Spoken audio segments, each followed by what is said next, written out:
What's up, guys? This is Coy Baker from Baker Forge and Tool. In my business, we do tons of heavy grinding every single day, and we needed a grinder that could take abuse and keep on trucking without slowing down billet production. The Ameribraid Variable Speed 2x72 is just that. All heavy-duty parts and framing with well-thought-out accessories that are easy to use and not bogged down with lots of tiny parts. By far, the best accessory item that Ameribraid sells is their surface grinding attachment. It is absolutely foolproof and the best in the industry. With quick-release magnet system, there is no prying your workpiece off the platen. Very fast to slap a billet or a knife onto the table, engage magnets, and start surfacing with precise increments. On top of all of this, their customer support is outstanding. Eric and Kevin are always available and fast to help with any situation. If you're in the market for a top-of-the-line grinder, or maybe just an accessory to add to your existing setup, go to ameribraid.com and use the code HUSTLE100 for $100 off any grinder package. All right, next up, the Hustle and Grind podcast.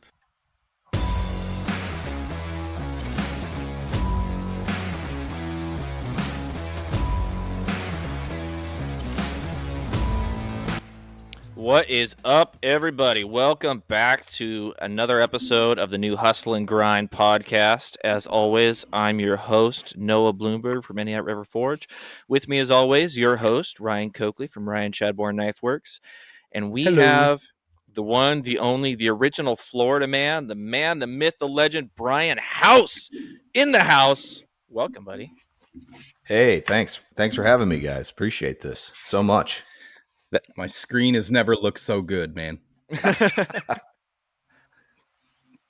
appreciate that. Yeah, it's gonna be a great show. I feel like we haven't spoken. Well, I don't think I've been on the show since Noah has been on the show, so this will be interesting. Anyways, but yeah, it's gonna be great.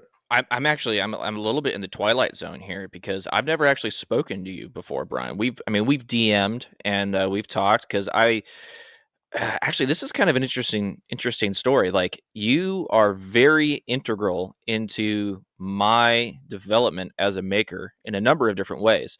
So if I was to just go back in time here, when I first started knife making, I was just getting started and I was looking for a 2x72 grinder because, like everybody else, I was using a 1x30. And a buddy of mine who I knew from like way back in the day, like this is one of the guys that I grew up with, and then I moved away and I haven't seen him for years. He shot me a message when he saw that I was doing knife making. He's like, "Hey, you should check out this podcast.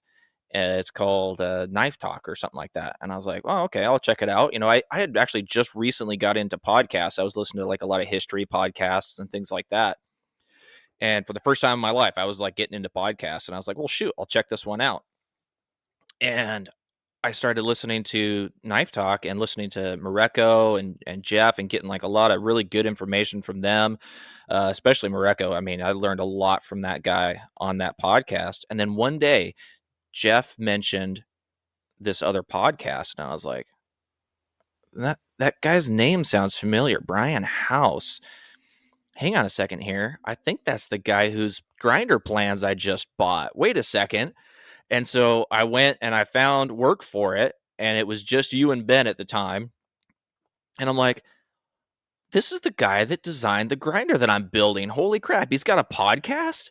And so then I started listening to your podcast, and it's honestly, I have to say, I think it's probably been the most listened to podcast since I discovered it for myself. And from that, eventually, I learned about this other podcast, and it was called, what was it called? The Hustle and Grind. You mentioned on your podcast, this Hustle and Grind podcast, when it was just Jason and Bubba way back in the day. I think he was on like episode 10. And so I started listening to the Hustle and Grind podcast.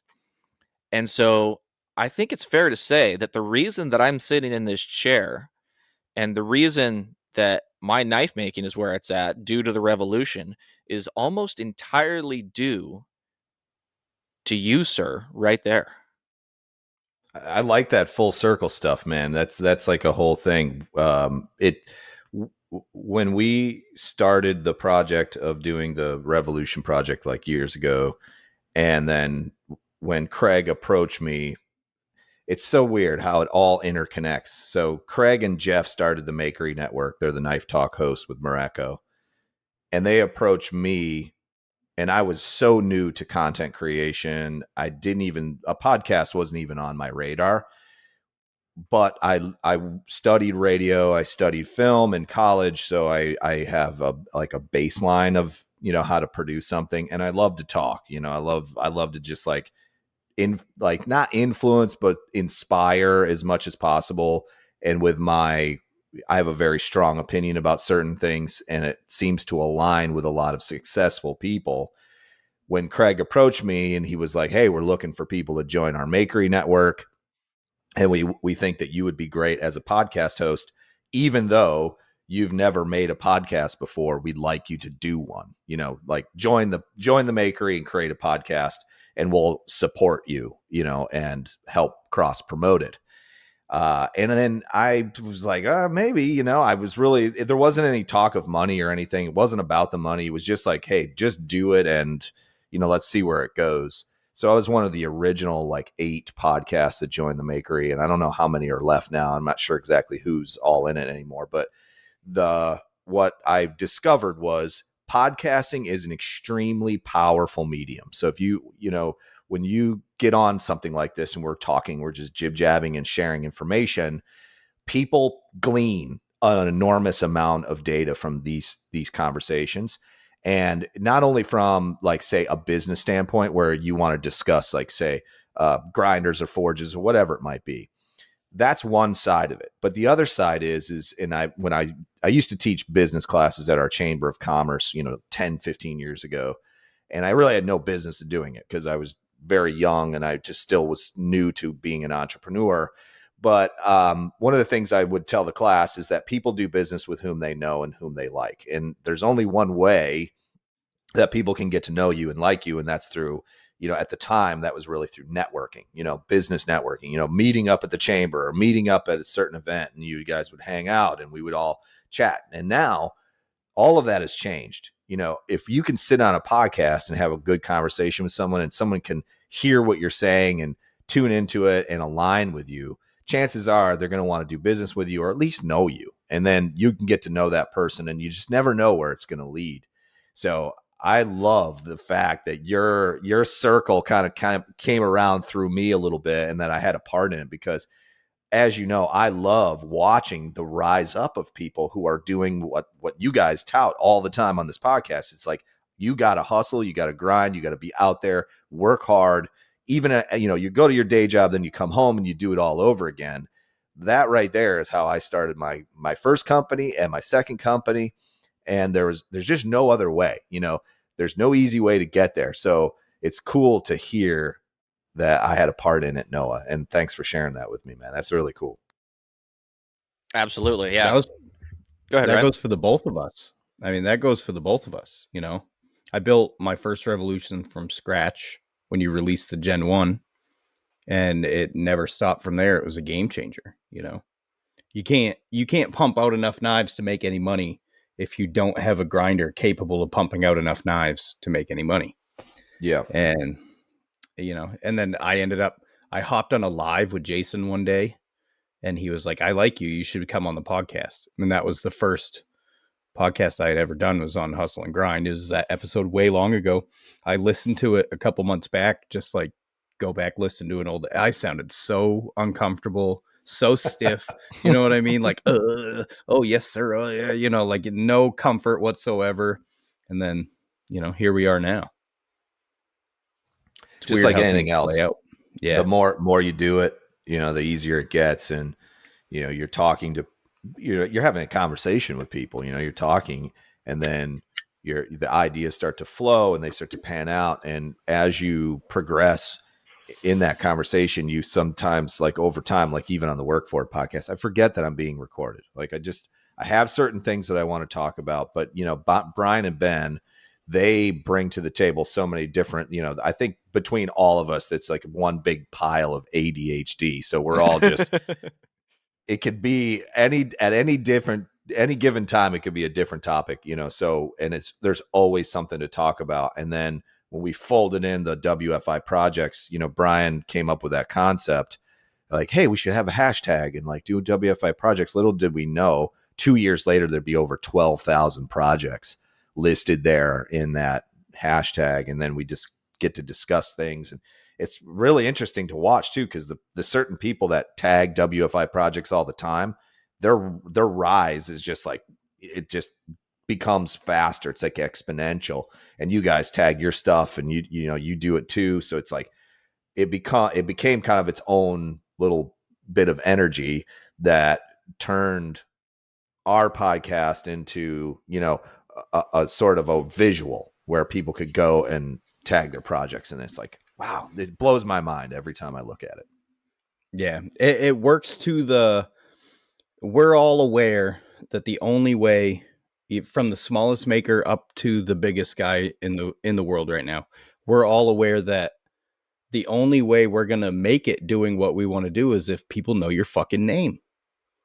And us on these podcasts, like shouting out the patrons or the WFI projects hashtag, shouting people out that way, that gives somebody a tangible reason to either invest in the podcast or to continue listening. Because even if, like, let's say, even if you only hear your own name, nobody follows you from getting shouted out or whatever, that's a small affirmation to you that you're making progress in getting your name out there. Does that make sense? Yep. And and I think with us as makers, a lot of the times we need a series of small affirmations to tell us that we're on the right path. Because if we're doing what we're doing and all we hear is silence, I don't think any of us are going to keep doing what we're doing. We need these small affirmations. Like I've said it before, Morocco going on Joe Rogan for me was a small affirmation that you can succeed as a knife maker. I think Forged in Fire was another affirmation for makers that there is a world for this, is a market for this, and we can do what we want to do that makes us happy and still be comfortable. And I think both your podcast, our podcast, Fire and Steel, we're all different, but we all give our listeners that affirmation that keep going. You're doing this. Your name is getting out there. We will help you. We all started somewhere. We all started small. It's awesome. I forgot where I was going with that, but it's okay. Well, I know where you're going with it. I think that what you're saying is we're all climbing a ladder and we're all on the same ladder, essentially. Some of us are above others and some of us are helping each other. Some of us are stepping on each other's fingers a little bit. And, that's part of the deal. That's the beauty of capitalism. And I could go into a whole thing about that. But like free markets is an amazing concept. The only way, though, that you're going to be able to succeed is in a side hustle where you're making something. And, our focus on our podcast is business in the workshop, as you guys know. So we're always talking about like, how do you make money when you're creating something in a 2-car garage out of your house in Spokane, Washington, and you want to be able to take that product to market. You have no marketing people. You may not even have a website. You've got an Instagram account, maybe 1,000 followers if you're lucky. And how are you going to get that first customer to come to you and buy something from you? And when podcasts like ours start that discussion and bring that to the forefront, like where do you even begin? It helps these guys understand like this is a very, very possible thing. You can do it. But you got to work really hard at it. It isn't something that's going to happen in one day or 1 week or maybe even 1 year. There's an enormous amount of energy that goes into the process of doing this, let alone forget the process of actually making whatever it is you're making. That's one challenge, right? That's the passion part of it.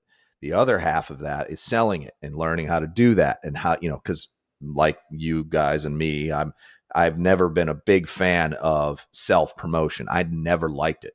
I always felt like I was pushing my stuff on people and whatever. I had to let go of that concept a little bit. And by creating the podcast, WFI projects, all of those things, it's kind of like a soft sell. You can tag that and you can get on a podcast, you can talk about it. And then like Noah said, he found me through, a weird way. Somebody mentioned me and that he knew, and then it was full circle on Knife Talk and the whole deal. It becomes like, just like you said, affirmation that you're on the right path.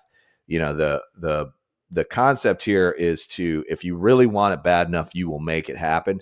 And what are you willing to do without compromising your own moral compass, without compromising any of your business ethics and all of that? You have to be able to sell yourself, get out there and do it. And this is like a great way of doing that. And I really love the fact too, that I get to watch guys like Brian Cohn, who, you know, Brian was working at Target. He was making knives at night. He's young. He's got, you know, a lot of talent. But more so than anything, he's got the willingness to go out and sell his wares and figure it out. Now he's a full-time knife maker. He's on a podcast. He's got a lot of followers on Instagram. I mean, pretty much everybody knows who Brian is in this industry. If you look at his rise up, it's inspiring because that means, you know, he did it. You can do it. Let's follow that same example. And yeah, I'm stoked because I believe that we are in a fourth industrial revolution in this country. We need to bring manufacturing back here. We need to bring manufacturing away from sole sources, meaning like, you know, we've heavily relied on overseas manufacturing for too long. COVID shined a light on the process that are on that process and its flaws, because we started, you know, supply chain problems, and then which ultimately led to inflation, which led to a whole other host of economical issues that we're going to be facing in the next 10 years. The one major thing that we can do now to change all of that is to bring manufacturing back to the United States.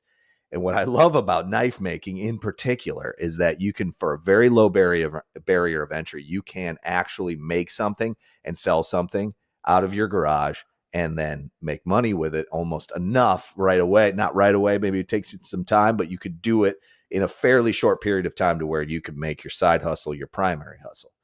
And that's what and by the way, even if you decide you don't want to do that, you don't want to make like that's your living, you want it to be your hobby, you could get into like the metalwork side of things and never learn. Like your whole life would be a series of learning events that you'll never be able to learn at all.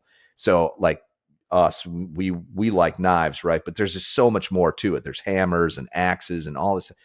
It's a never ending experience. I found with woodworking when I was doing woodworking years ago that it was only, how many chairs can I make? How many tables can I make? You know, the shine came off the apple quick. But with metalwork, man, it's just, there's so much to learn and understand and more tooling to buy, which I love doing. I love going out and researching that next big thing. Like, what are we going to do next? And so to see that grow, and then the economy around it. And then when you go to Blade Show, it's like very evident, right? You're standing in a room.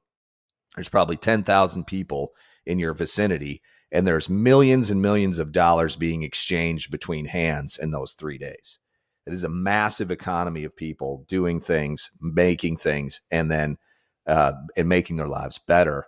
And it's all around knife making. And that's why I just love doing this work so much. Speaking of tools, that was one question that I wanted us to dive into on this. And like as we progress and as we grow in knife making, it gets to a point where you have to grow your tooling. You have to, if you want to grow, your tooling has to grow. And like me specifically, I can only use myself as an example, but I have a set of goals this year for tooling. I want a Langmuir Crossfire Pro. I want a Matthews Precision benchtop milling machine, forced air respirator, and a nice laser engraver. So I'm looking at $13,000-$14,000. I have no idea how I'm going to come up with that, but I know I will at some point. Do you have any advice for makers coming up and, who are in the same situation I am, where they're looking at the projections like, this is what I need. How am I going to come up with the funds in that space to make that happen? Just like any business, you have to prioritize your purchases and revenue. The money side of things can be a hindrance. So when you first start out, do you have the money to actually fund the projects?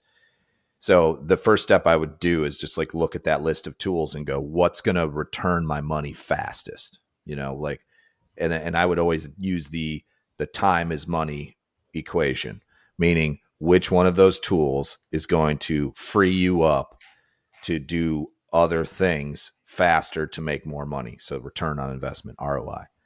And then prioritize that first tool. And I would probably say in that list, it's either going to be between the mill or the CNC table, like the plasma table. I think both of those things will save you time and money, and then also you can make money with both of those things.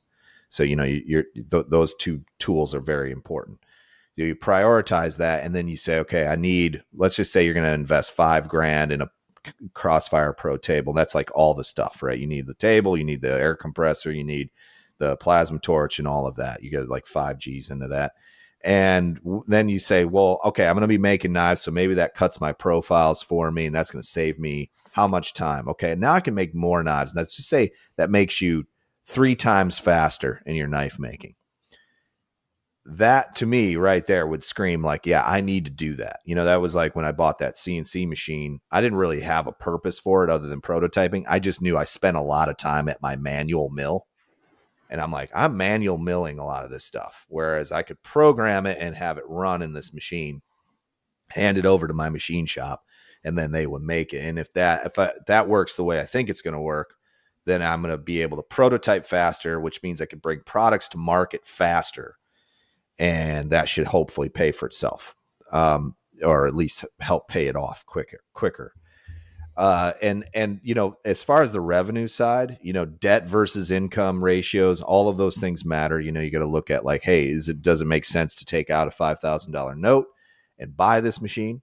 Or does it mean that I'm going to save up $3,000, take out the other 2, whatever it might be?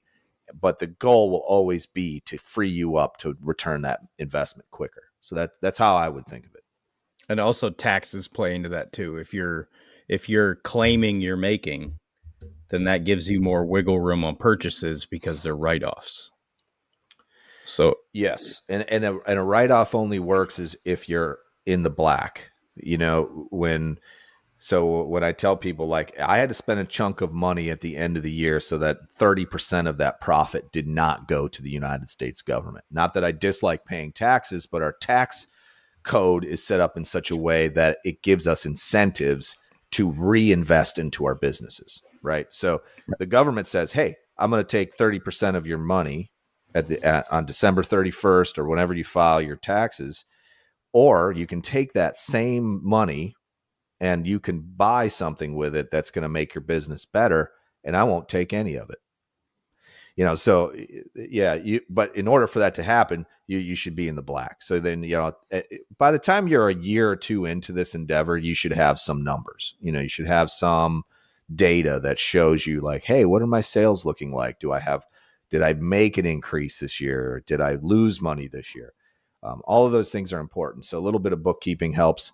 And then also I would look at like, doing batch work. If I was a knife maker, I would just, I'd be talking to restaurants like you're doing, Ryan, and just like, hey, I need to make like 50 or 60 of these. I'll give you a price break. You buy this many, blah, blah, blah, get a discount, or you get a discount for the volume if you give me a deposit, blah, blah, blah. Those kinds of projects like that can fund you getting that table quicker, because they might stroke you a check for a couple grand and go, here, have at it. And then when you have those knives done, you got another couple grand, and now you're sitting on 4K that you didn't have before. But you had to go drum up that work. You had to go get it. Yeah. But yeah. And that's been a game changer for me. And I just put in another bulk order with Lawrence. And the first one, it was a 4x4 sheet of 1095. And I never thought in a million years that I'd be buying knife steel in bulk. You know what I mean? Like, we buy a couple bars at a time, enough to make a couple more extra knives. But once you get into batch work, it's a whole different ballgame. You have to do the math on how many knives you can make out of this sheet, what each knife cost you versus your time. And, and then you got to facilitate. In my situation anyways, I had to switch from one-off mindset to I'm making 50 of the same thing. So every process is 50 times longer. So then, and if that becomes a reoccurring thing, like with me in the plasma table, if I buy a plasma table, it'll probably save me 4 days off each batch. Huge. That's huge. I mean, think about how much more productive you'll be. You know, the return on investment and something like that. And there's a lot of people out there that are probably listening to this asking themselves, or maybe saying that that's not possible. Like, you should not cut out knife blanks using plasma. And if it's done correctly, you can. And I've done it, and I have a Rockwell tester, and it works fine. You just got to give yourself a little bit extra on the edge, you know, Right. factor in 3 millimeters over on the edge. And that way there's no carbon loss in that heat affected zone. Grind it back just like you normally would if you were doing a standard profiled knife. That's it. And everything else Right. is the same. You may have to do some annealing afterwards. It just really depends. You know, like if you put 1095 on a plasma table and you plasma cut something and you have water in that table, it's going to water quench those edges. So they're going to be a little, you know, they're going to be hardened. Well, if you make everything 3 millimeters over, you just grind that hardness away, and it's much faster than cutting your knives out by hand. It's just way more efficient. Yeah, I use an angle grinder, and I'm quick and I'm accurate, but it's messy and it stinks. And I mean, I went through 50. Yeah, dusty. It leaves that black soot everywhere. I went through 50 cutting discs since February. I mean, have you thought about water jet services? Just like having like New Jersey Steel Baron or somebody, just have you priced it out? I haven't priced it out yet. I have control issues. So I like to be in control. I like to be the one with my hands on it. So in my mind, I'm like, I'm better off if I'm able to do it myself. I can't afford a water jet. It's not even in the cards. A water jet table costs more than my house. So crazy next expensive. Next best thing's a plasma table. Yeah. I'm with you on the control thing. So like, I'm thinking about starting a production knife line, and I want to do pretty much everything in house. I'll have the blanks water jetted out, but I've already like hit a stumbling block because I submitted my estimate quote thing for these knives over a month ago and have not gotten a response yet. I mean, I've gotten a response. It's just, hey, we're working on it. And I'm like, that's a month. It's been a month. I mean, that's a long time. And, you know, I get it. It's right before Blade Show. There's a lot going on. So I'm trying to give give some grace there. But it's just like, that's one of those things. Like, I'm just like, you know what? If it were me, I'd have it done already. You know? Yeah. I'd have it done. And production for small makers, like what I'm doing for the restaurant, it might not be right for some people. Some people, like Pickle, they want freedom. I don't have freedom with this. They tell me we want this many knives, and I have 4 weeks from that day to have them in their hands. And you know what I mean? That's not freedom. I'm working for them. I'm just working from home for them. It's like, even though it's not, you know, I'm paying taxes on it. It's like independent contracting, whatever, 1099s, but it's not the same as your one-off making. And then you have to have a way to sell those batches. You know, if you're going into it without orders already lined up, if you're like, I'm just going to make 100 of these chef knives, you have to find 100 people to buy those, or one company who wants to sell all 100 for you. Well, and I think it goes back to the individual maker, you know, like you were just saying, there's different people want different things with their business. And that's the beauty of it, is you can do whatever you want with your business. You are perfectly fine taking a batch of 50 orders of a knife that's not your design. You didn't design it. You're not putting whatever handle material on it you want. You're putting what they want on it. And then you've got somebody like me who wants to keep his 9 to 5 job, because that allows me the freedom to do what I want in my shop. I can make my own Damascus. I can take whatever orders I want.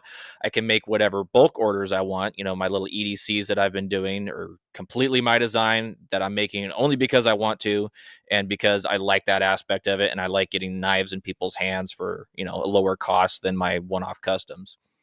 And there are other makers out there that are like me. I know, I talk to them, you know, hey, I want to keep my day job. I just want to keep this freedom and this fun.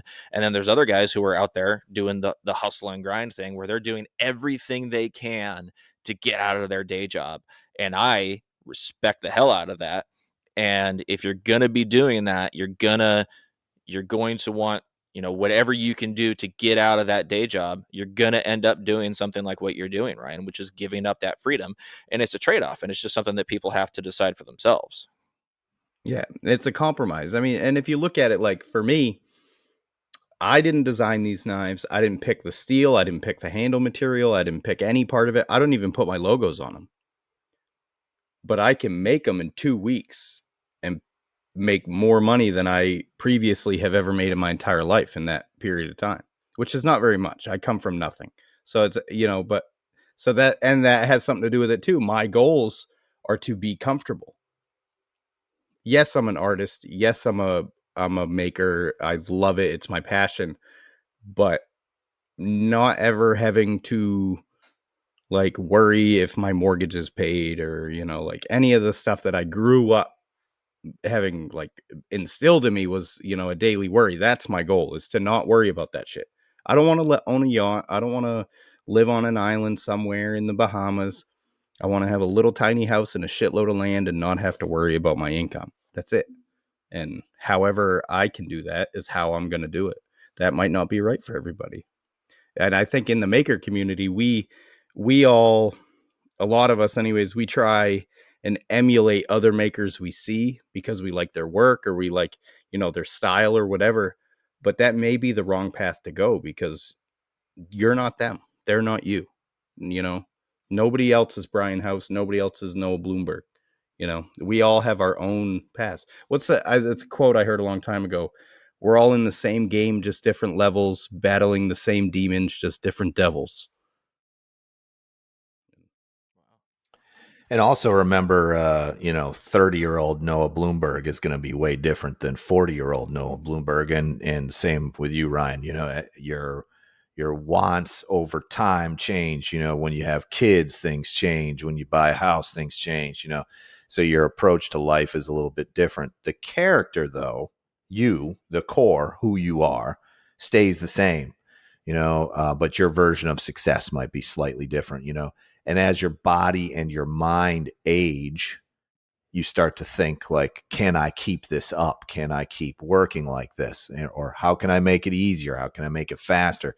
And you start learning over time how those things will makes you a better business person, because you start to learn like, hey, if I just did this, man, it's going to save me 4 days on my production time. Man, well, I can turn that around and I can do another project in that 4 days, and I can, maybe double up on some things. Or maybe if I hired somebody to help me, and that would, change something too. We all play that game. I mean, think about it. You guys just had Baldman on here, and a year ago, Baldman did not work for me, but we were, I should say, work with me. He works with me. I don't see him like as an employee. I see him as like a friend. We work together. But he was not an employee at the time, like quote unquote employee. He was a friend who was showing up at my shop all the time and just hanging out, and we were working together. And then I learned his story. I heard what was going on with him. He had worked for the same guy for 20 years. He was burnout. I mean, it was like classic me. I was working for myself, but I was still really burned out, service-based industry. And then we started Project Baldman, like sometime around Blade Show last year, where I started crunching numbers and tried to figure out, okay, how much money do I need to bring in so that I can bring him on? And then reduced my salary so that I could pay him more. So I could pay him more money to actually bring him on. That was something that I needed to do because I knew from a business standpoint, it would exponentially grow Housemade. I knew that if I could just get another set of hands in here, we can get our product out faster. I can work less on in the business and then I can work on the business. Right. Well, that quickly turned into really a good decision, because, he came on and changed how we did a bunch of stuff. And I knew he would be integral in that formation. So, it was like you and your tooling. I think of that tooling thing too. I also think like, wow, I would love to hire another guy. And like right now we're actually trying to hire like a social media person, somebody that I can just bring in to follow me around with the camera and tell our story, kind of like a documentarian type person. And I worry about it because now I'm bringing on another soul into my, another mouth to feed. I've got to like make up for that revenue. So every single time I hire somebody or I buy a new tool or I take on new debt, I have to offset that with revenue. And it's like a weird, dangerous game. Like it's like a chess game. Every time you're moving this, okay, I think I can do this. I think I can do that. And that's the part that a lot of people don't hear. They see my social media. They see, the stuff that we're doing, we're making, we're grinding, we're podcasting, we're having all this fun. And it was funny because somebody I think it was Brian Cohn asked Baldman, like the first couple of months he was working with us, he was like, oh, it must be so much fun working at Housemade. And Brent was like, I'm not saying it's not fun. He's like, but this is a fuck ton of work. Like we are busy 10 hours a day. We are hustling every day. And to work, it is really hard, heavy work. Because the stuff like a grinder kit is like 85 pounds, and we put it in 2 small boxes, so it's a lot of work. And so, every single day we're sitting there going, okay, can we keep this up? As my body ages, as my mind ages, can I keep doing this? I don't know. But I know for a fact that Brian 15 years ago, 30-year-old Brian, is a lot different than the guy you're talking to right now. My core character was here. I'm the same guy. I worked hard. I'm just doing a whole lot smarter now. I'm just, trading this for that and working my way up. And I also made a decision not long ago that, like you said earlier, Ryan, is that everybody needs to know my name. I want people to know my name, not just from a business standpoint, but I want people to know that it's possible. I too came from nothing. I've been poor. I've been very, very in a very bad position for a long time. And I know what it's like to struggle. And so when younger people come to me and go, hey man, this sucks. I'm working really hard. I'm struggling. It's really tough. I can't, I feel like I can't make it. I would like them to look at me and go, there's a product of all that struggle that does, if you work hard enough and you have a little bit of good luck, you can actually do really great things with your life and you can live the life. Not that I'm a millionaire, not that I'm like this big guy, celebrity, whatever.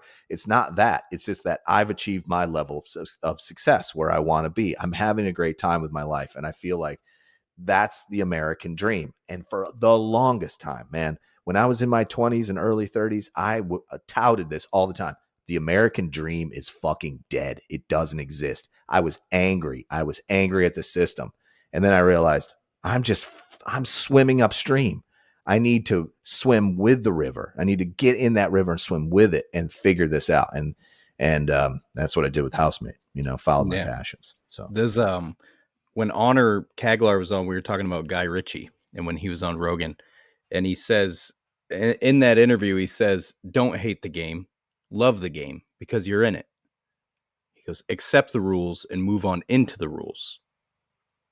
Like, don't hate the player, hate the game. Don't hate the game. Love the game because you're in the game.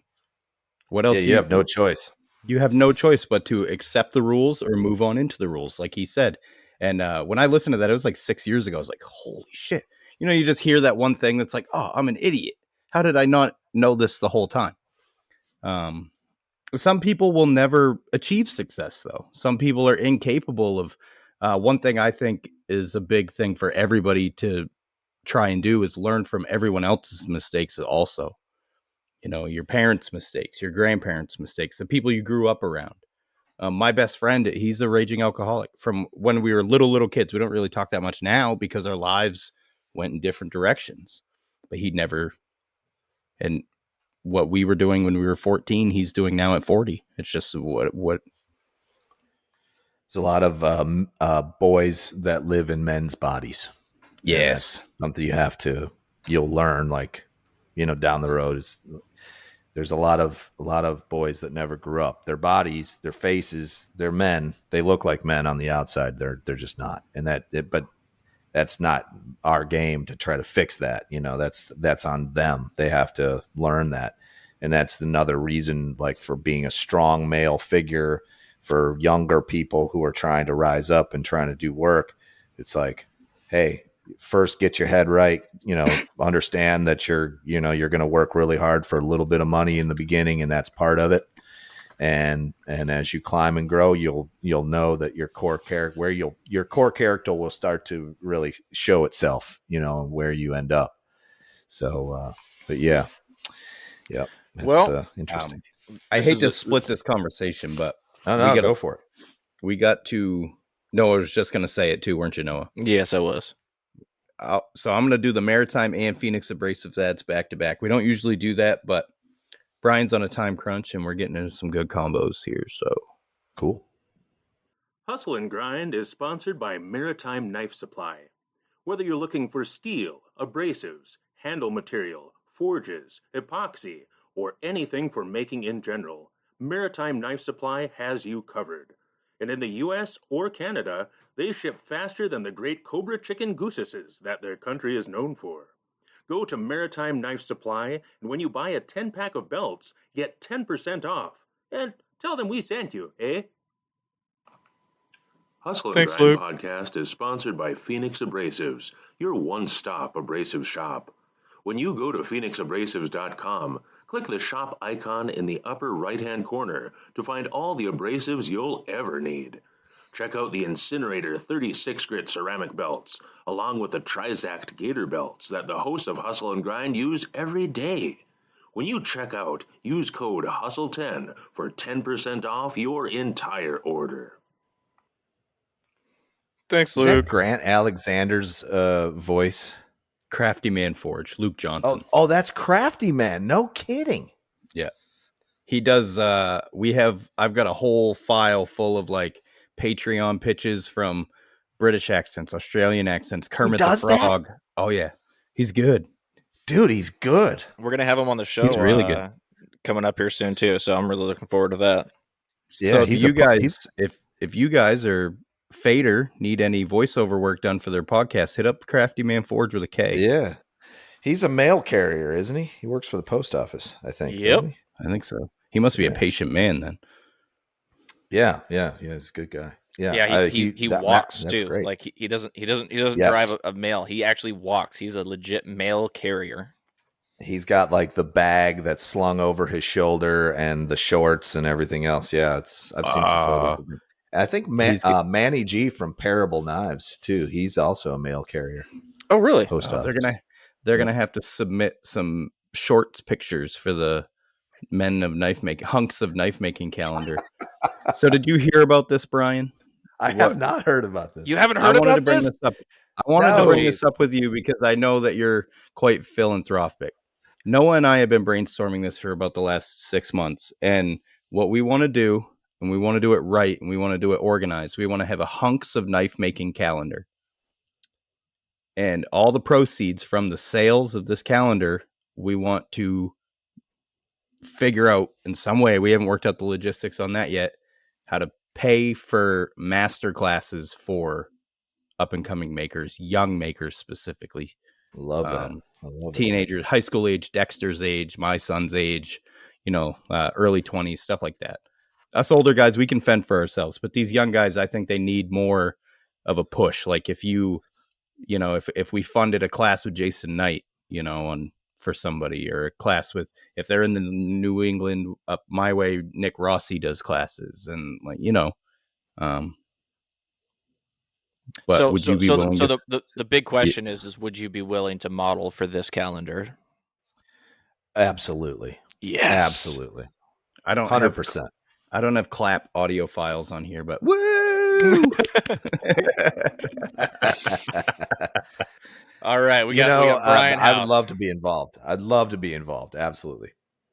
We still got a long ways to go. What was the date we were shooting for next year, right? Yeah, it's going to be a 2024 count. It's 2023 now, right? Yeah, so it's going to be a 2024 calendar, and so just in the latter half of this year, I'll start reaching out to people and see if we can get some high quality photographs sent in.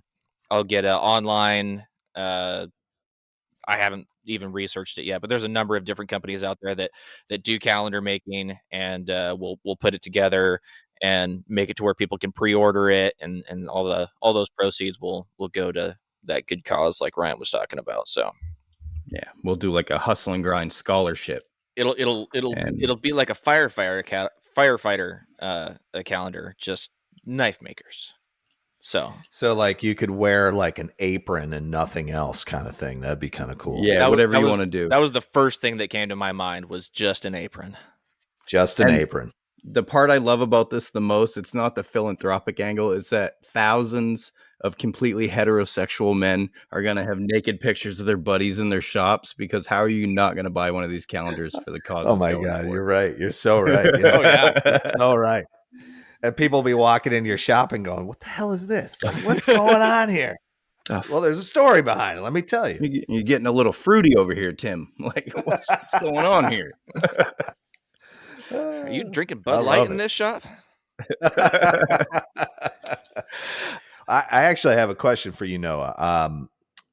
If you don't mind, so I know I've been following your work for a long time, and I noticed that, you know, over the years, you do a lot of custom one-offs. I mean, essentially, and you're making your own steel now, and you're essentially, like in my head, like I think like you've really ramped up quick. You know, from the first few knives that I saw you make to the work that you're doing now, it is a significant. You know, you've really gone far with it. Well, thank you. And yeah, and I'm curious, like, what's your sales process like, and how long typically do you have a knife in your, like, by the time you finish a knife and you get it on your website or when you list it for sale on Instagram, like, what's that look like for you? How long, and you know, do you do you hang on to the knives for a while, or do they sell right away? It's super variable. So like right now I'm working on these EDCs. I had the original Shotgunner, which is just a chunky knife that was, you know, just like a little pry bar, basically something for people to hang on to. And those things sold really good. And then I stopped promoting them. And obviously then I stopped getting sales. And then I decided that I hated them. So I go through these phases where I'm really excited about an idea and then I just completely get over it. So I completely got over the Shotgunners. And then I just recently came out with the V2, and that has some of that sweet B-cone carbon fiber scales on it. And I really am into those right now. So I've been promoting those, and those sold really quickly. When I get a custom order, typically, so I've got a custom order form that I have on my website where people can submit what they're looking for and give me a few good indications of what exactly they're, instead of, oh, hey, I want to order a knife from you, like they can select a few different options of what they're looking for. And I also have some price options on there as well. So it cuts down on people who are like, hey, I'd really like to order a knife from you. How much is a Damascus cleaver?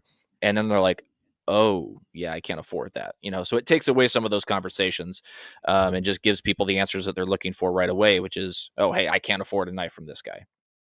And so there's usually a few little back and forth, and then I usually can complete a knife within, depending on how far backed up I am, a couple months, and then I just ship it off to them or whatever that case is. As far as just the ones that I make in my shop, I've got a kitchen set right now that I made months ago and still hasn't sold, and that's just because I haven't promoted it, and I'm just kind of not really worried that they're not selling, and I just kind of hanging on to them. Other stuff will sell. I'll post a reel of me doing a cut video with it, and it sells that day. You know, it's super, super random. So I don't have a whole lot of, like, there's no consistency to it really at all. When you start a knife, so if I'm watching you make a knife on Instagram, is that typically like a custom order that's come through, or is it something like you're just like experimenting with something and you want to make something and then eventually it sells? Most of the time it's for a custom order. So anytime I'm making Damascus or anything like that, it's usually for a custom order. Right now I'm doing a custom for a Damascus brisket slicer. Before that I was working on a really fancy multiple feather Damascus billet for a chef knife that was ordered. So thankfully most of my customs lately have been for Damascus, because that's what I love doing. And then anything else I'll make, I'll just stock remove just a mono steel blade. I stopped, and then that kind of goes back to what you were talking about with the, you start off, and you 2 years ago isn't the same as you now. Like, I never would have stock removed a knife before, just because I didn't like the idea of it. And as you learn and you grow and you realize different things, yeah, it's way more cost effective to just stock remove a knife. For somebody, somebody wants a $200-$300 knife, you can't spend hours forging and all the process that goes into that when you can just stock remove it and be done with it. So it's just the business side of it that takes over certain aspects of your making. But Yeah, and I think something that I discovered too, like right around the time when my following started getting big, is that people didn't care so much about my process. They just wanted me to handle it, and they wanted me to like work with it, and they wanted to know that I had a part in it. That's all they cared about. Like, if I was making something, um, and I don't make knives now. I mean, I wish I had more time to do that. I can grind a knife out and make it and make a lot of steel. And I've made things for like YouTube challenges and things. I just don't sit down and make knives anymore. But when I do, I get 20 offers right away, people wanting to buy them for way too much. And, it's just silly. And I'm like, what is the draw? And they're like, well, you made it. I want you to, I want to buy one of your pieces. And I think that that's like the cool part about being a stock removal guy. And they look at your work and they go, well, I might not be able to afford that, 10 layer or 110 layer Damascus or whatever, but I can afford a stock removal knife from you. And it's the same thing. I want to support your work. I really want a piece from Noah, so I'm going to buy that. And I really like it. I don't care if it's Damascus or not. It doesn't matter to me, and that's what I love about this, is that people are willing to do that. Because if you look on, like, for instance, if you type in like EDC knife into Etsy, for example, dude, there is so much crap on Etsy. There's so many knives and fake Damascus and in junk out there. And it's like, so I'm like looking at these knives, and some of them are like, they look kind of cool, right? And then you click on them and they're like $60 for this like Damascus knife. And you're like, how can somebody make Damascus for even a billet for that? Like, you can't even make it for that. And you realize later that's not, it's being made somewhere else. And there's a lot of differences in, time, money versus whatever. But at the same time, it's like, I'm not going to buy that knife, even if it's the coolest knife in the planet, even if I knew that the steel was right and it wasn't, just junk steel. I still wouldn't buy it because I don't know the guy who made it. I don't care. Right. I would rather know the guy that made my knife board is filled with guys that I love and know. All my knives on my knife board are from guys I know and I love. And it's like, every time I cook something, I pick a knife off my knife board and it says, Mike LaValle on it, or Brian Cohn even. I'm like, I love that because it's a piece of that person and I'm using it as a tool in my kitchen. Weird. Noah, do you have a knife on Brian's rack? I don't think I have a knife on Brian's rack. No, I don't have either knives from you guys. No, not yet. Not yet, anyways. Well, it's interesting that you say that, because this is something that I heard from you very early on when I first started listening to you, and this is something that's really stuck with me. Is that you've always said people buy from people, they don't buy from companies, and or something along those lines. I could be paraphrasing, but it's something that I realized was so freaking true. And I mean, it goes down to like everything, it's not just, whether you're talking about handmade products or stuff like this, what even, me as a mechanic, when I'm talking about different tool companies that I buy from, I buy from Snap-on or Matco or whatever, I'm buying from the people that run those trucks. I'm not buying based on a brand. And there are some people that are like, oh, I don't care if the Snap-on guy's a douchebag, I'm still going to buy Snap-on because Snap-on's the best. But I think the majority of people, they buy from people. And, the recent orders that I've got, I've told people, hey, I don't think I can get this done by your deadline, whatever the case is. And they're like, that's okay, because the person that it's for is just going to be so excited that a local maker like you is working on it. And it's so true, that phrase you always tout. And I love that. I agree. I hate Snap-on tools, by the way. And it's probably because my Snap-on guy is a douchebag. We call him Fullest Frank. He's such a fucking peckerhead. And see, it's true, because Snap-on tools are great, and you hate them just because of one guy. He ran over a shop owner's dog one time and was like, "Whoa!" Oh, that's why you hate him. I don't think that could have gone any other way. And I was like, "What the fuck? What did you say?" So Yeah, guys, no, he's a horrible person. Anyways, we're Sorry. 55 minutes in here, and normally we like to play some silly games. We've had a lot of really great discussion here, and I love that. But I think we need to try and fit in at least one of our silly games here before we close this out. Brian, we have a segment on this show that has something to do with the state that you're from. Ryan, would you care to play us in? Yes, I very quickly messed with the volumes on these before the show, so if they're super duper loud, I apologize, everybody. And if they're super duper quiet, I also apologize. And if they're just right, you're welcome. Ladies and gentlemen, get ready to play. Where in the world is Florida Man? I love these segments, by the way. It's my favorite part. I'm glad we're going to fit one in. Well, We're going to fit two in. Oh, we're going to... Okay. All right. So here we go. So we're going to start off with a little bit of where in the world is Florida Man. We've got 3 stories here.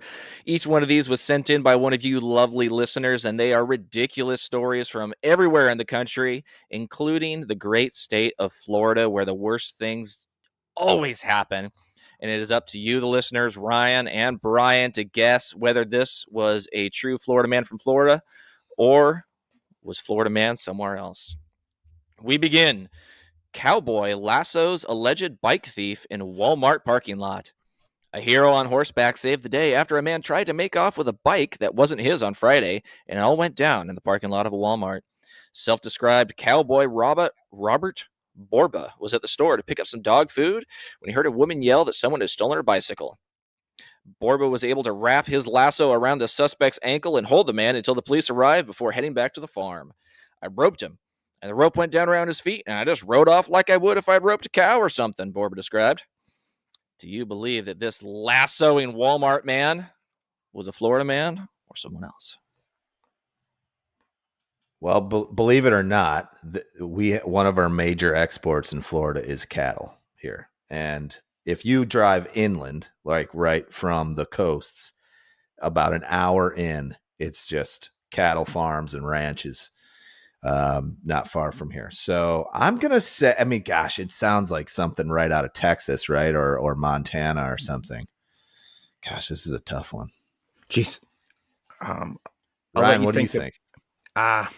I saw the video, but it was in one of them doom scrolls where you're not totally paying attention. So I don't remember where it was from, but I feel like it was Florida because not only did he lasso the guy, he tied him to a palm tree. Oh, that's a useful piece of information. Okay. Because on the video, it showed the guy tied to the palm tree and the other guy up on his horse on his phone.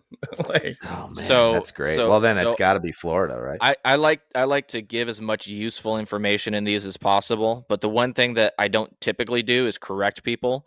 Ryan, that was a telephone pole that he was tied to. Oh, I was really high when I watched it too, so that could be it. Pickle is very excited about meeting me in person at Blade because he says that him and I are the 2 biggest stoners in the knife making community. Like, I don't know if I'm proud of that. Probably true, yeah. I don't know if I'm happy about that.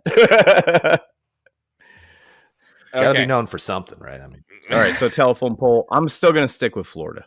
Okay. Yeah, I'll go with Florida. I'm going to say Florida.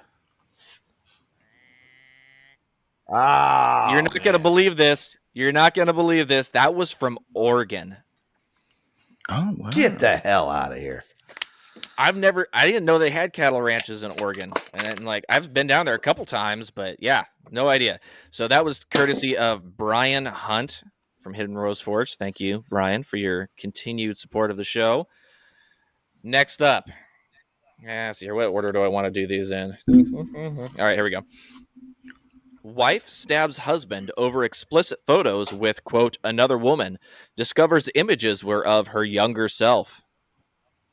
A woman stabbed her husband. I read this. It's great. This is great. A woman stabbed her husband in a blind rage when she found photos of him with who she thought was another woman, failing to realize that the images were actually of her. Without giving her husband time to explain, Lenora began stabbing him over and over while hurling insults at him. According to the police, Lenora didn't recognize herself immediately as the woman in the images was younger, thinner, and wearing makeup.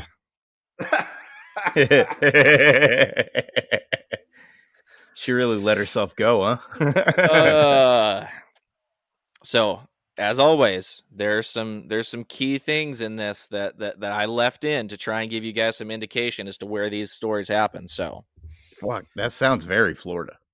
It does sound very Florida. Yeah. It sounds very Florida. But Her Noah's name is the kind of guy, Lenora. that too. But Noah's the kind of guy that would throw us for a loop. I don't know. I read this article. I don't remember where they were located, though. So I'm going to say Florida. Lately, I've just been trying to give you guys as much like hints as possible because, damn, I just want Ryan to get like one right eventually. I'm on your side at this point. I'm going to go not Florida just so one of us gets it right. Oh, you're doing this again. All right. Brian, you I sticking am. with Florida? Yeah, I'm going to stick with Florida, I think. That was Mexico, ladies and gentlemen. Mexico. Oh, this is where in the world? Oh, yeah. It could be anywhere. It could be any Anywhere. state, any country. All right, last up. You guys ready for this? Burglars arrested after calling 911 to help move stolen items.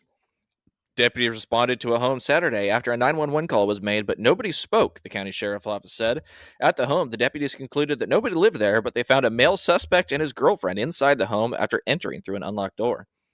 While talking to deputies, the female suspect told them she had called 911 for the purpose of having law enforcement help them move their belongings from the house that they were burglarizing. They also wanted to get a ride to the airport so that they could spend the weekend in New York. Deputies did help them with their belongings and did give them a ride, but it wasn't to the airport. It was to the county jail, the sheriff's office said in a Facebook post, and they are welcome to stay there all weekend long, as it's much better than New York anyways. But Do that's you probably believe true. that these people who were burglarizing a house and called the police for help burglarizing it were Florida men or Florida people or somewhere else? That's a hard Man. one. I've given you everything you need to know on this one. I've given you all the information. How am I missing all this information? I was just thinking the same thing. I'm like, missing. I'm going to go I'm Florida. going to say, yeah, me too. I'm going to say Florida because it makes sense because if like no one lived there, but like their people weren't home, there's a lot of like empty houses here, like where people are gone a lot. You're both going Florida? That's my reasoning anyways. Yeah.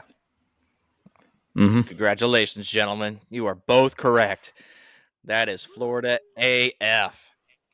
So so just for future reference for the listeners, the little hints that I put in here that I leave in the story to let you know where it's from. One, the house was unoccupied again because there's a lot of snowbirds that have Yes. houses in Florida, Arizona, places like that.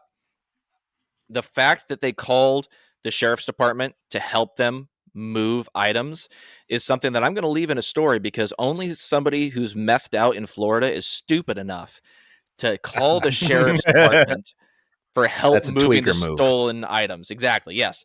Lastly, this is the most important one. The sheriff's department put out on Facebook that their jail was better than New York. That's a very Florida thing to say. Floridians right now are especially very proud of the fact that all the people from New York are moving down to Florida, and they like to boast about it quite a lot. So that was Yeah. that last little hint there that the sheriff's department thinks that their jail is They- better than Florida. They probably won't be so pumped come election time, but it seems like a cool idea in the beginning. But what do you say we roll into a quick this or that and then head over to the after show? All right, let's do it.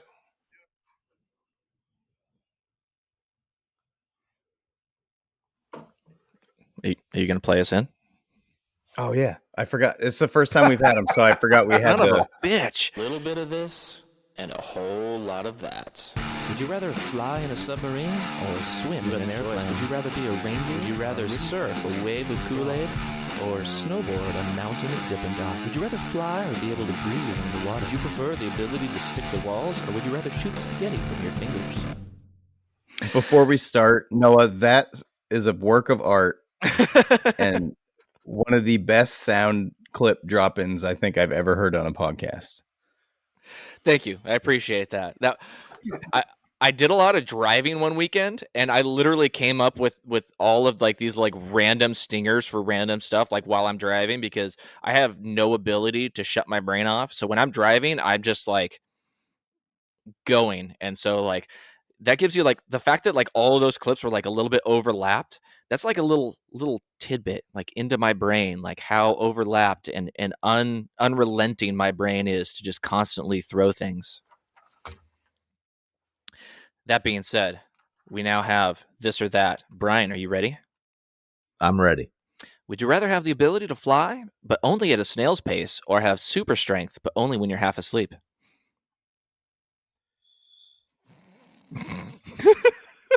Fly at a snail's pace, which is useless. That is just like, unless you want to hover, right? If you want to levitate, I guess that would be kind of fun.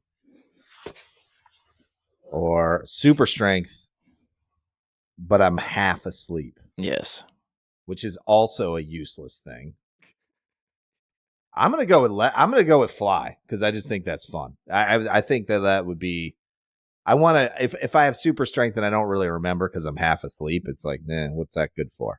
I want to levitate and fly. Then I can't go very fast, but that's okay. I'll go really high. How about that? Yeah. Just like just like Pickle when he makes those mushroom smoothies. Jeez, when I saw that smoothie, right? I was scared. When I saw that, I was scared. I was like, holy. Unbelievable. All right, guys, you heard it first. Just like Dua Lipa, Brian House is levitating. Next up, forges or grinders? Man, that's a tough one. I would say grinders for sure. There's a lot more, in my opinion. There's many more uses for a grinder. I think every workshop should have one, whether it's a Revolution or a Maribraid or Broadbeck or whatever. It should every workshop needs a 2x72. No matter what you're doing, knife making, woodworking, fixing cars, doing modification, whatever it is, you need one of those. It's an excellent tool. It's an awesome tool, and you'll never know how you lived without one, like the day you buy it and set it up in your workshop. 100% agree. Would you rather on that always note, have hold on. On that note, real quick, when I moved my Revolution, so my original knife shop was set up at work. When I took it home, my boss was like upset. Yep. Because he could just walk up to it and grind a bolt off or whatever. Sure. Oh, yeah. Million uses. Sorry to Ben Butler, I was just about to say that. Man. Would you rather always have to wear clown shoes or a giant sombrero everywhere you go? Hands down the sombrero. That's an easy one because you could have a bottle of tequila under your arm and it's like a party wherever you go. Pry bars for fingers or knives for elbows? Say that one more time. Would you rather have pry bars for fingers or knives for elbows? Ooh, knives for elbows. Yeah. Can you imagine? Oh, that'd be so sick. It'd be like an anime character wherever you went. It'd be freaking great. Yeah. Would Most you rather just cut boxes open? Would you rather communicate only through interpretive dance or through a series of animal noises? Interpretive dance. I'm gonna go with dance. I like dancing. It's been pretty good for me, actually. Dancing. It's what made you famous on TikTok. TikTok. Exactly. TikTok dancing is what made me pretty famous there. Would you rather have an army of penguins or an army of squirrels as your loyal followers? Squirrels. They're relentless. 100%. They would fight to the end for you. I believe that. A penguin, they're going to be like, we're here, but we don't really know what to do. And they can't fly. Squirrels, man, they can like jump from tree to tree. Can you imagine having an army of squirrels you could just command to do stuff? Oh, you'd be fantastic. Well, plus they have opposable thumbs, and like imagine the possibilities. They can do all kinds of stuff for you. They can bite. Yeah. They can scratch. Oh, Yep. Chew Yep. wiring. Squirrels. Yeah. absolutely. Would you rather have a personal theme song that plays wherever you go, or have the ability to make any inanimate object come to life and talk to you? Ooh, I think the inanimate object, to have a conversation with inanimate objects, would be fascinating. I would never get bored. Wow, that was not okay. All right, that's cool. All right, folders or fixed blades? Fixed. I love a fixed blade. I don't have it on me right now because I'm at home, but I carry my Baldman knife and tool thicker clipper, and I love that knife. It's a fantastic knife, fixed blade knife. And the way it fits in my pocket, it's just like you can shove it in there. It clicks into the Kydex. It's perfect. I have folders, and I like folders, but it's like one extra step. With a fixed blade knife, I can pull it out, and I'm on the ready. Love it. Ability to fly, but only on a pink yoga mat, or breathe underwater, but you no longer have any control over your bladder whatsoever. If you're underwater, right? But so wait, do I not have control of my bladder even when I'm everywhere, like, or just in Correct. the water? Everywhere. Ooh, I got to go with the yoga mat then, for sure. Okay, Pink yoga last mat? up. Who gives a shit? You can fly, right? Last up, and this is the big one: fire pit or hot tub? Hot tub, hands down. No, we you don't have a wanna- hot tub here. You and don't we want to be call a it the fire think pit tank. piece of shit. You cannot be a fire pit piece of shit. Do not sit next to a fire, drink alcohol, and call yourself a human. It's just not going to happen. You're a piece of shit. I can't even tell you. That's just what it is. You hear Actually, that wasn't me that said that wasn't me that said that. That was Ben. He's like, that fire pit piece of shit. We could not. And you know how many people have now taken photos of their fire pit and tagged us in it? Oh yeah, I've seen a few. It's fantastic. Yeah. Oh man. All right. Well, that was the end of This or That. Thank you for playing along with our silly games. I love it. And I meant to get the audio track for the Work For It outro music, but I forgot. I was going to see if I could do better than Brian at lining up the out. But That's I'll tease okay. him about it next week. He'll be on next week. He's our guest next week. Oh, fantastic. I think All it's right. like his 5th time on the show. Yeah, probably. He's on here Yeah. more than he's on your show that he's actually a host of. All right, guys. Well, we're about to head over to the after show. The after show is for the special few people who support us on Patreon. We really appreciate all you guys showing your support to us through Patreon. It helps us to pay for all the bills that are associated with posting stuff online and putting the show out for you guys. So we really appreciate that. If you would like to become a Patreon, you can go to patreon.com/hustleandgrind. For as little as $1 a month or $10.88 a year, as I've heard someone say, you can support our work. Unfortunately, as soon as you click that button, someone will die, but you will get great content. So we really appreciate you guys making that sacrifice and supporting us. And we have got some excellent questions that have been sent to us that we're going to discuss on the podcast, that we're going to pick Brian's brain about. So if you want to be a part of that, it's very easy. And we appreciate those of you that already have. One of the questions was from Maximus Knives, and he wants to know where Brian's tan lines start and where they end. And we did get a valid question. So if any of our listeners, which I'm pretty sure only one, want to know the answer to that question, head on over to the after show. We did get some new patrons, so we'll read them out. Oh, let's do that. Quick. I will speed read them before we get over there.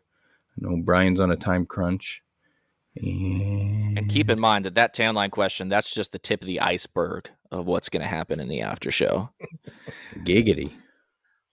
We have from newest to oldest, James Buck, Matt Bicker at DIY Europe, Matt Baldwin of Baldwin Blades, Brent Dignam of Crosspeen Forge, Ameribraid, Travis Haynes, Colin of Hayworth Handmade, Jeremy Volleyball, Wood by Moeller, Alexander at Slow at Devlin Forge, Brian Hunt at Hidden Road Forge, Will from Maine, B. Cone, Jared Weaver of Weaver's Custom Metalworks, or the master of metal manipulation. Ooh, that's a mouthful. Maximus Knives, Ira Housework, Eduardo Soul, Timber Tiger Forge, Darren at Stormlight Forge, Snake Branch Knife Works, Bremner Built Knives, Eric Andrews at Sourwood Creations, Echo Blades, Brian Henningkamp, Crafty Man Forge, Noam Bloomberg, Driver Defense Knives, Maritime Knife Supply, Zachary Sowell at Paternostri Fabrica, Trox Claire Custom Cutlery, Dennis Tyrell, Todd Harrington of TH Blades, BexArmory.com, Mark Vanderwerf, Mark LeBlanc, Brigham Kindell, Aru Bladeworks, KnifeMaterial.at, Donnie Dulovich, and that's it. Thanks, everybody. You're all a bunch It's of a great great, list of people. beautiful people. Wonderful, Great wonderful list. people. That was, I'm not that great at public reading. That was kind of tough. I wasn't going to say Brian. anything. It's okay. We love you. Yeah. I always do cutlery. Cutlery. Cutlery. But All right. Well, Brian- those people are going to join us on this after show. This has been a pleasure, Brian. Thank you so much for coming on the show. We really appreciate it. Obviously, we've already talked, me and Ryan both, about what an inspiration you are to both of us and the effects that you've had on both of our making careers. And I'm sure that a lot of our listeners feel the same way. So it's been an honor to have you on here, man. Dude, thank you guys so much, man. I truly appreciate coming on here and chatting with you guys. And anytime you want me to come on, just ask, and I'd love to join you again. awesome. Hell yeah, brother. Hit it. Everybody have a great week. We'll talk to you later. Bye.